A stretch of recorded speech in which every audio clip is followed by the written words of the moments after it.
राजा महाराजाओं की शाही ठाट बाट में राजगद्दी का अपना विशेष महत्व होता था। जिसकी गद्दी जितनी बड़ी उसका वैभव उतना बड़ा। ऐसे में भला कौन राजा इसमें बैठना नहीं चाहेगा। भले ही रियासतें खत्म हो गई हो, लेकिन रीवा देश की एक ऐसी रियासत है जहां महाराज गद्दी में बैठने की इच्छा नहीं रखते थे।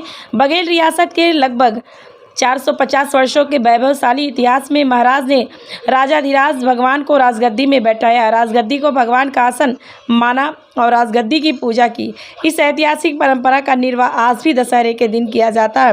भगवान विष्णु का आसन समझकर किया जाता है गद्दी की पूजा। जिस राजगद्दी की चाहत में कत्ल कर दिए जाते थे, पुत्र पिता की हत्या, भाई भाई की और रियासत में बगावत हुआ करती थी। लेकिन एक ऐसी रियासत ऐसी भी है जिसमें महाराज गद्दी में बैठने की इच्छा नहीं रखते थे। राजगद्दी को भगवान आसन माना। रीवा रियासत देश की इकलौती रियासत है जहां आज भी होती है राजगद्दी की पूजा। रीवा में यह परंपरा आज भी कायम है। यहाँ राजगद्दी में महाराज नहीं बल्कि बैठते हैं राजाधिराज। राजशाही ठाट बाट में राजगद्दी का अपना विशेष महत्व होता है।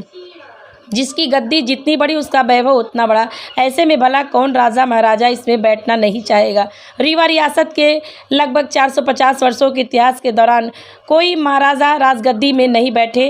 राजगद्दी में बैठाया राजा धीराज भगवान विष्णु को, यह इसलिए कि गद्दी को इन्होंने भगवान का आसन समझकर उसके सामने सर झुका लिया।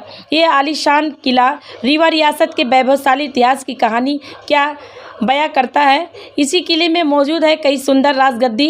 इस रियासत के 450 वर्ष गुजर गए, लेकिन गद्दी में महाराज विराजमान नहीं हुए। रीवा रियासत में एक परंपरा चली आ रही है जिसका निर्वाह रियासत में के महाराज करते गए और यह परंपरा आज भी कायम है। रीवा रियासत के महाराज पुष्पराज सिंह वर्षों से चली आ रही इस परंपरा को आज भी कायम रखे हैं। गद्दी पूजा के बाद महाराज द्वारा नीलकंठ छोड़ा गया क्योंकि उसको शुभ माना जाता है। महाराज ने सभी नगरवासियों को दशहरे की शुभकामनाएं दी और भगवान से सभी देशवासियों की खुशहाली और समृद्धि की प्रार्थना की।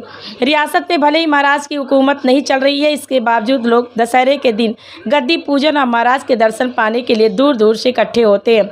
ऐसा कहा जाता है कि दशहरे के दिन राजा नीलकंठ पंछी का दर्शन शुभ माना जाता है। इसी वजह से लोग महाराज के दर्शन के लिए उमड़ते हैं। भले ही रीवा रियासत की हुकूमत अब जनता पर ना रही हो, लेकिन आज भी ग्रामीण लोग महाराज को अन्नदाता ही मानते हैं। बहरहाल रीवा रियासत की यह परंपरा सदियों से जीवित है और इस परंपरा को यहाँ के महाराज बखूबी निभाते चले आ रहे हैं।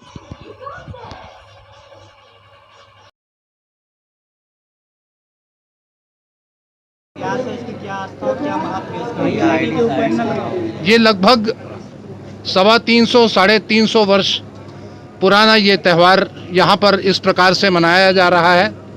महाराज वेंकटरमन सिंह जी और उनके पहले ही से ये आरंभ हुआ। महाराज गुलाब सिंह जी और फिर हमारे अन्नदाता पिताजी, और इसको हम लोगों ने कोरोना काल के बावजूद भी इस बार पुनः जीवित किया है, बरकरार रखा है।